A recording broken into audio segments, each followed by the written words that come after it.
Setelah saya membaca dan menonton terkait dengan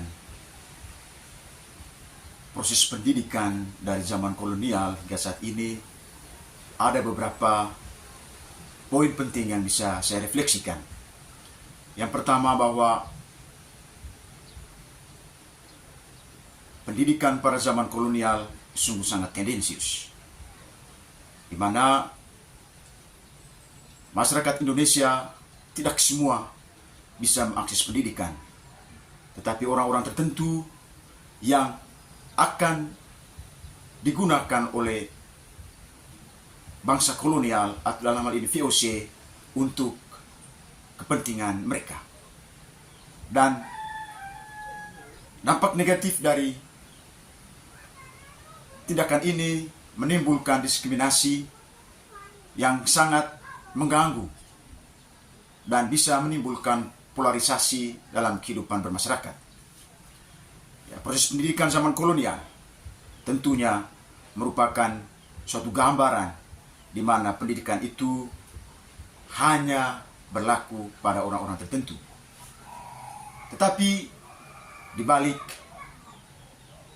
sikap represif maupun otoriter dari bangsa kolonial terhadap pendidikan Indonesia, kita perlu mengapresiasi seorang sosok yang sangat baik, dedikasi untuk meningkatkan pembelajaran istimewa pendidikan di Indonesia.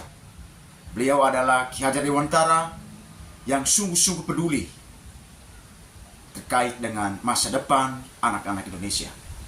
Ya, di tengah hegemoni pendidikan zaman kolonial yang berpihak pada orang-orang tertentu, Ki Hajar Dewantara telah menunjukkan keberaniannya bahwa pendidikan bagi orang Indonesia perlu dimulai dan ditingkatkan.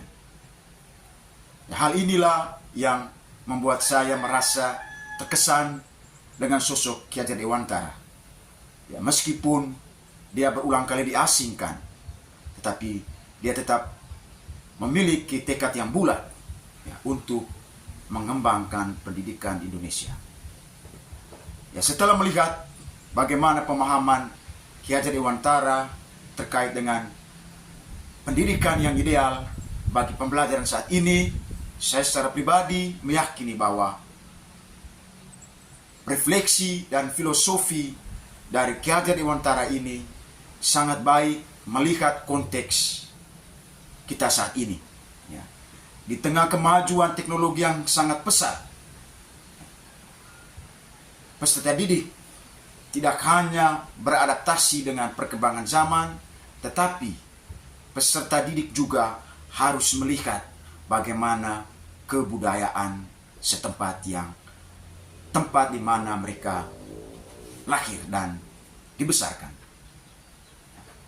Pendidikan saat ini ya, harus melihat peserta didik sebagai subjek dari pendidikan, sehingga tugas pendidik harus melihat kebutuhan dan minat dari peserta didik.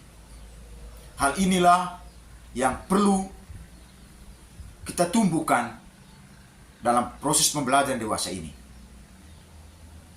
Tanpa mengabaikan kemajuan teknologi yang perlu kita aktualisasikan dalam proses pembelajaran saat ini.